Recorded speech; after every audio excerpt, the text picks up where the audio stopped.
Hello Skype echo test service. Hello Skype echo test service.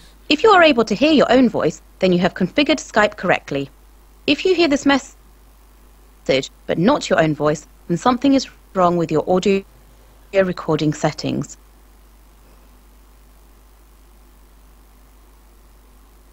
After the please record a message. Afterwards, your message will be played back to you. This deviation is coming. Speaker device change to speakers. So in audio driver.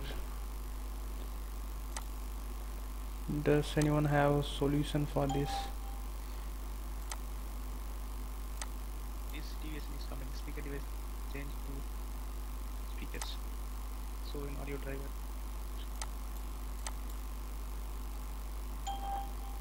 If you are able to hear your own voice, then you have configured Skype correctly. If you hear this message, but not your own voice, then something is wrong with your audio recording settings. Please check your microphone and microphone settings or visit skype.com for more help. Thank you for using the Skype call testing service. Goodbye.